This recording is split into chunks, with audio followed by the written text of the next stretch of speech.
ก็การเอาเห็นมันเล่นคว้างเอา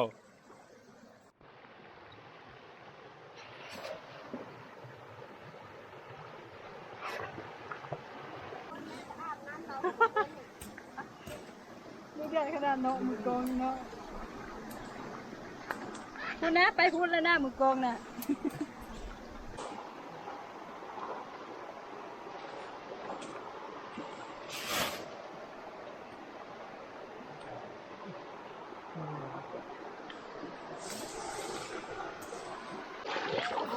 เอาหัวนี่แม่คุณก็เล่นลายได้แบบนี้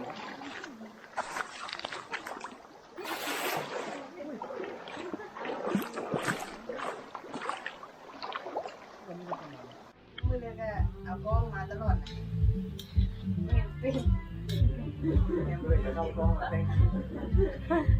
แซ่บพี่น้องอาหารไปหามอยู่หากินแล้วกินได้ไหม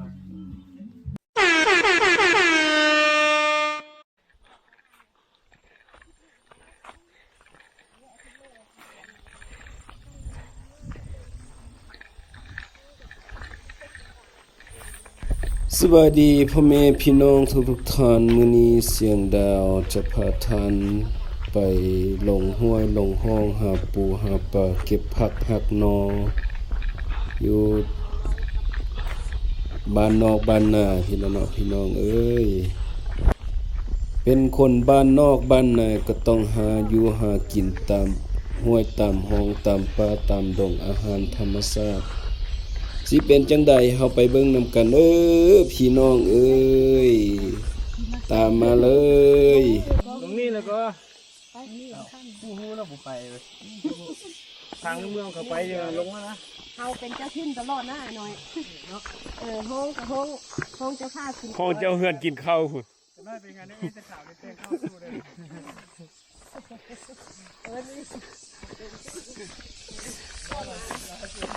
มันมีอยู่ไสมีแต่แกงนี่แหละเข้าบ้านนาข้าจะเอาหมอนลูกอันย่างลูกเลยเด้ผักกูดดิว้าวเลยย่างลูกเช็ด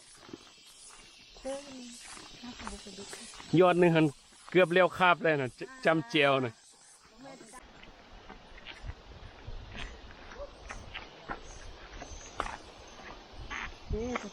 เก็บทำไมผมกำลังเกี่ยวกำลังสีเหลือง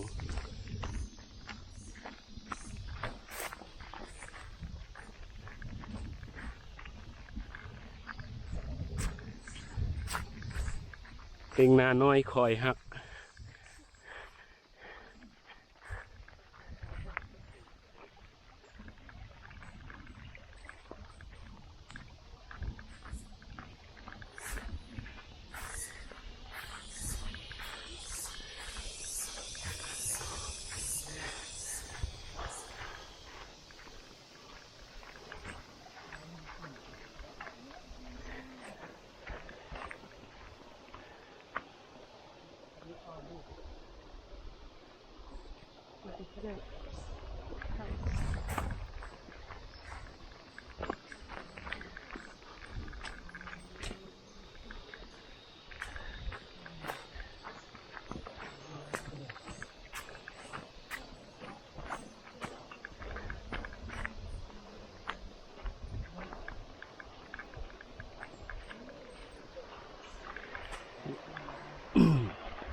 อยากได้มาฝึกแล้วมีก็ปลามีบ้างเลยมีวางเลยนะมีปลาโคกับอี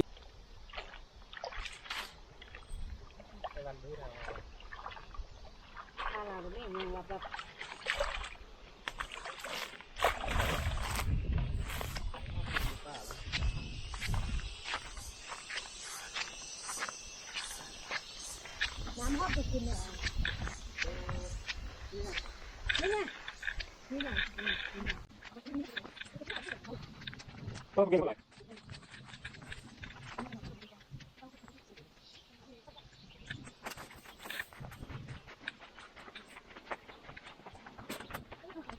อะไรเนี่ยผู้ใด โอ้ยน้อยเห็นน้อยว่าเนาะอ้าวนึกว่าสิควางอยู่นี่บ่ควางเท่าไหร่ควางไหม สลามไม่ละ มาสิจับคู่ ก็เตะหวันมาเจ้าเว้ย จมแล้ววะจมม่วนแล้ววะควางลงเบิ่งมันเทือทึกด้วยสินะ พวกยอมแล้วเป็นมือ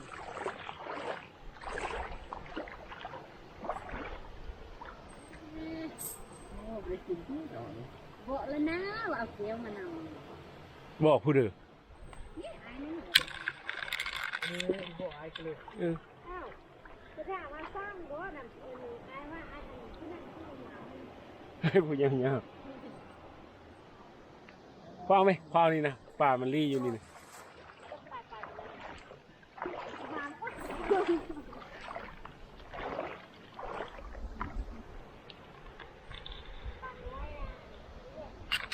โอ้มันข้างเฮแล้วเอาเลยป่าพันธุ์นี่แห่งแซ่บนะ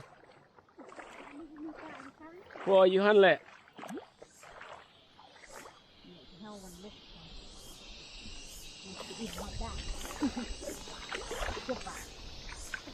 เดี๋ยวอยู่บนลูกหินนี่เลยเดี๋ยวลอยมีหนึ่ง ในป่า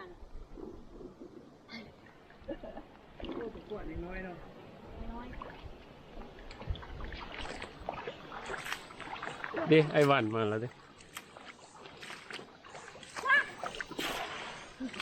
เอาไม่ถึงจะ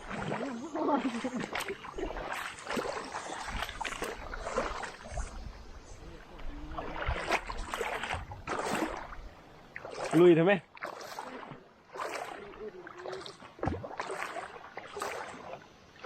นี่ป่าบางลายมันรีอยู่ ไปนะ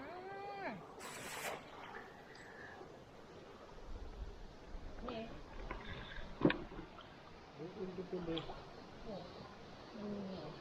ว่าเป็นเลยไอ้หวัน นี่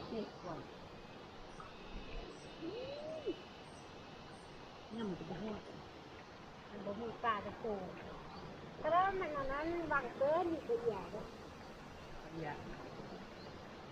คุณเลือกเป็นเนี่ย ปลานี่คือกระโดดมันกระโดดดี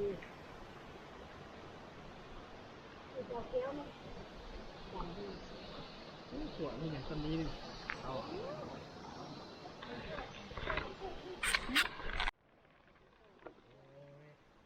เยอะกันบ่ กลางอยู่แล้วปุ่มมีกำนี้ก็พอดี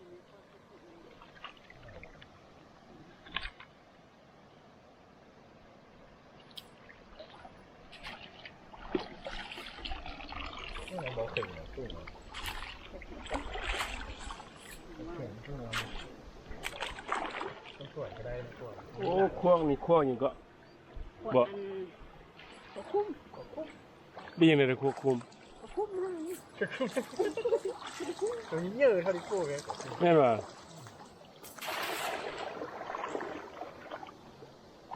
พวกคุมเป็นกบว่าเป็นเครียดว่ะ มีปนัยโตท่อขาดตู้นี่ แค่ก็ส่งตู่ขึ้น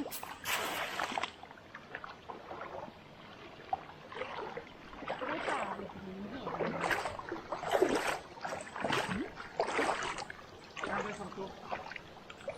บ่แก้วมาบ่มาไม่ได้กินปลาเนี่ยปลาโอ้แห้งหมด มันคาดเหตุนี่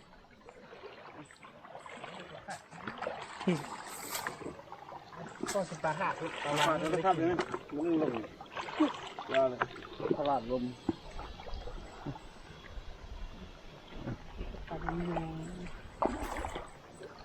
เห็นเยอะไป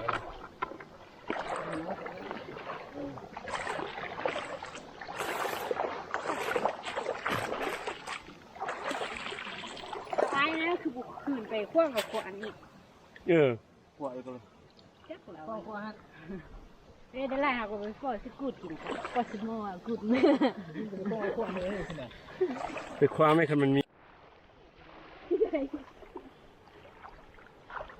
น้อยเทน้อยวะ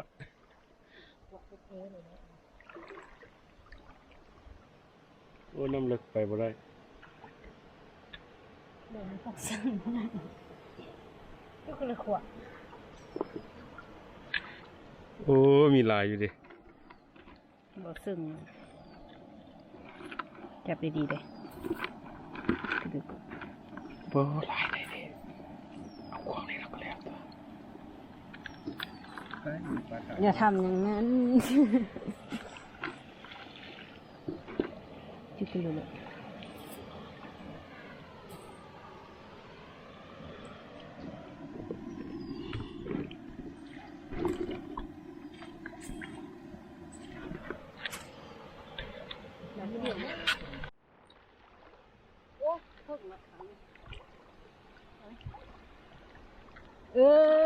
เอา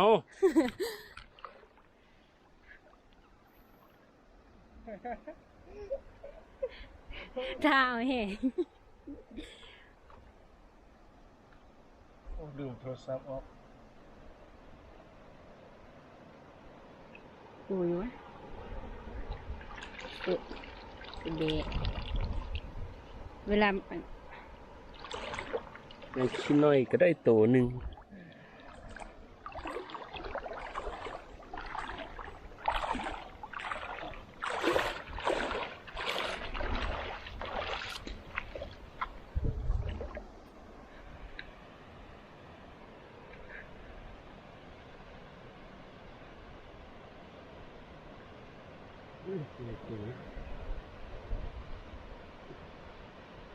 ว่าตัวช่วงใหญ่ๆขนาดนั้นว่าตัวนึงครับ อีก2 เดือนนี้ซ้ำประมือโปรตีนอีก แม่นว่าโอ้ตัวใหญ่เนาะมันนะ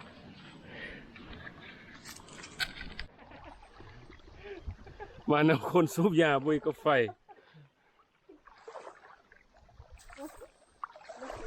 ไปความมันตื้นๆหมดนะเฮนี่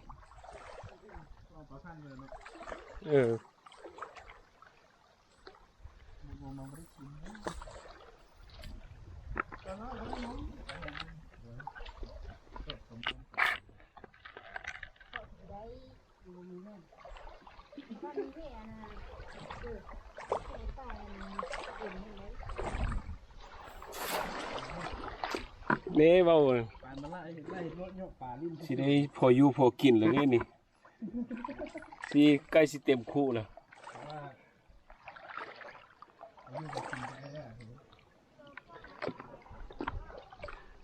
เลิกส้มมา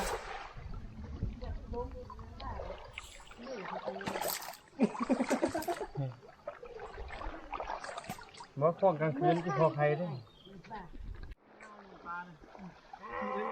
จับคู่เกมผู้จับคู่ เมื่อแม่ขึ้นไปหาโน่มาให้กินดิคนแพ้ทำทิ้ง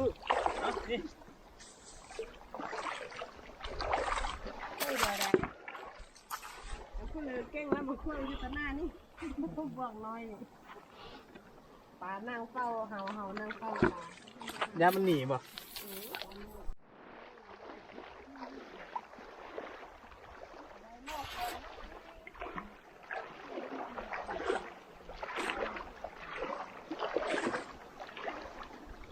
โอ้เห็นตัวนึงแหละ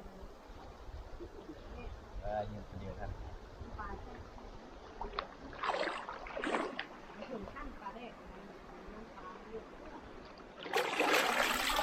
คุณดูดหรือเปล่า ข้าวเพื่อ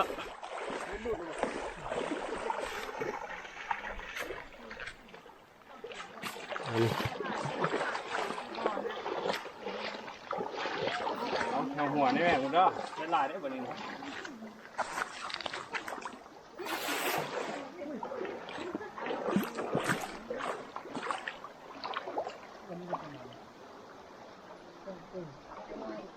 ปลาตัวใหญ่เอาตัวนี้เอาตัวน้อย บ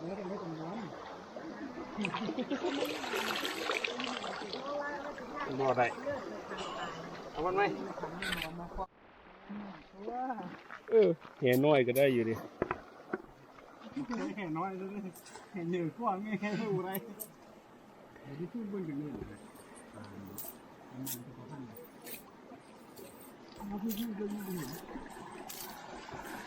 เห็นน้อยมันโอ้ย เห็นน้อยมากเนาะมันเห็นมาก เจ้าหนู เถอะ คุณน้อยเก็บพวกน้อย มันเห็นสิ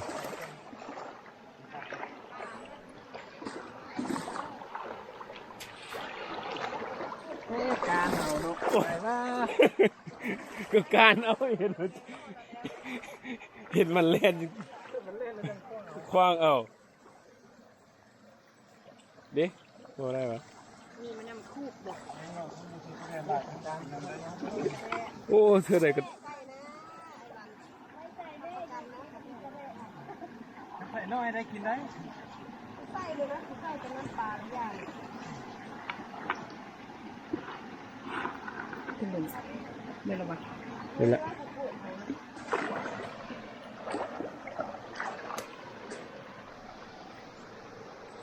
ใจมาหน้าแต่กูให้ดูนะหน้าหมดป้าต่อ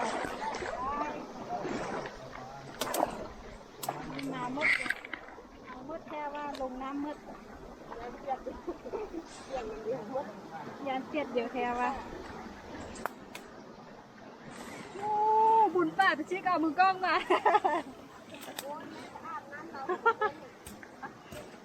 ไม่เดือดขนาดเนาะมือกล้องเนาะพูดนะไปพูดแล้วนะมือกองน่ะ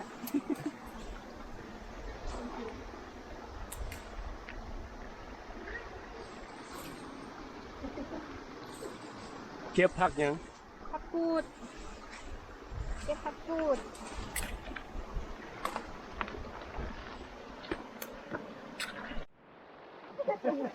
สร้างตีขนาด ตอนนั้นเป็นคนใช้เลยดูสั้นแท้เลยสั้นเป็นมันสั้นก็ดีไม่ขอช่วยไปด้วย นำไอ้ดาวนี่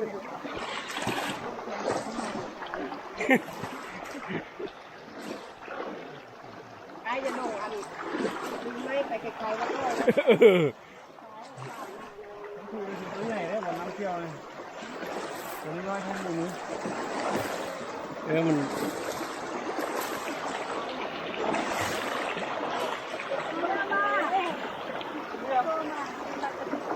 เที่ยวยืดขนาดว่า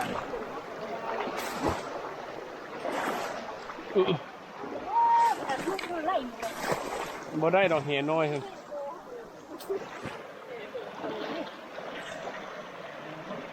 ว่าแห่สมควรไหม ผักกูดเด้อเก็บผักหักนอหาปูหาปลาพี่น้องเอ้ยน่ากินตำห้วยตำหอง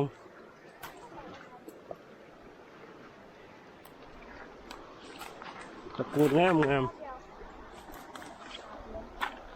กินเท่าไรก็บ่เบื่อผักกูดนี่นะมันแจ๊บ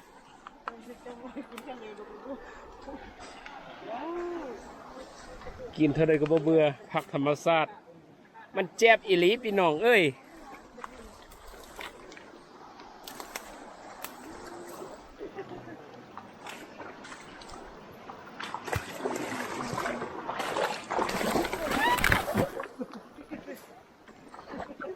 อ้าวเอ้ยตายบ่ ตายบ่ไปเลย ตายบ่กล้องกูนี่ตายบ่ยังได้อยู่แม่มนี่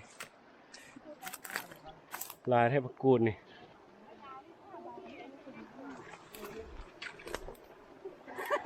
หัวเด้อ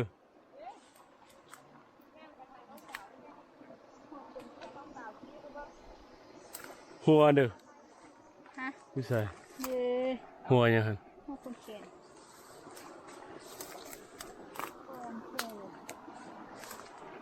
โอ้ย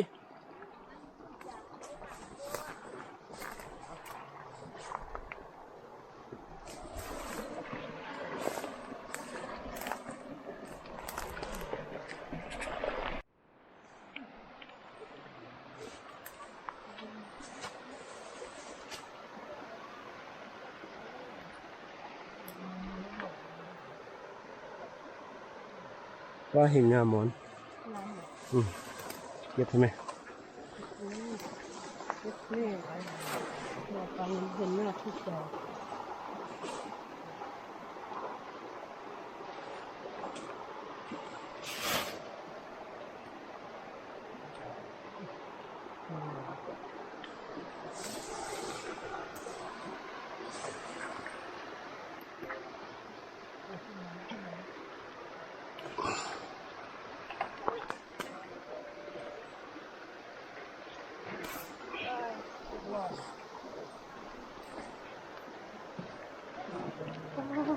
ก็ยอดใหญ่ขนาด คักใส่คักก็มันอยู่ในแจ็คเลยสิแจ็คอับรอง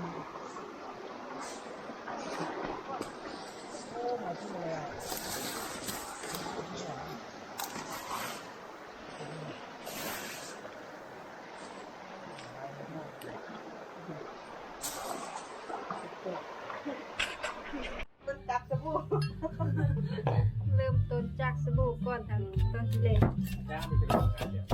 มือหนึ่ง500,000นะแต่ว่านะจับกองเลยจับไปกินจับกองไม่ประกาศเลยชื่อให้ดีลูกตอนแรกเราก็ไม่ได้ไล่ราคาสูงกว่านี้หลังจากนั้นเราเสนอมา500,000เอาจากไส้กุ้งมือเดียวก็เอากองมาตลอดเนี่ยฟินเอาไปอยากเข้ากองอย่าเข้าไปนั่งเลยเกมเลยเนี่ยกองนี่ที่เข้าไปเลยเนาะถ้านั่งอยู่ในใจก็เพราะว่านี่นั่งอยู่ในใจก็ได้เลยโอ้ยเลยสิบ่ได้นั่งอยู่ในใจให้มันได้ทานตื่นหลายเชื่ออุ้มมาคุ้มเขานี่น้อยสิเป็นตาใหญ่ก่อนฟองกินมันก่อนนะถามบวกนะก็เลยบวกนี่มันมีข้าวคุยน้องตักให้บ่ได้หรอให้ตั้งกวนนะ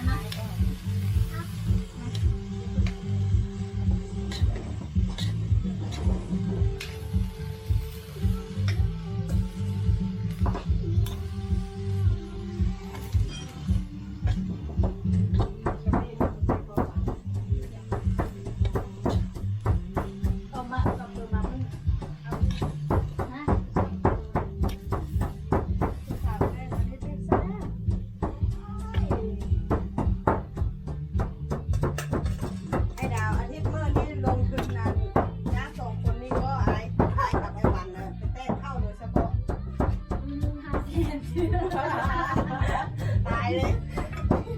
ขาลอยไปไกลนี่ส่งข้าจางไปแซ่บพี่น้องอาหารไปหาอยู่หากิน แล้วกินได้ไหมมาถ่ายรูปแล้วเพื่อกินวะ ไปน้อยโอ้ผมก็ใช้ไงล่ะ ตัวนี้ของนะของมันน่าดาว ไอ้ดาวไอ้มีตัวหัวสายแจกกันดิ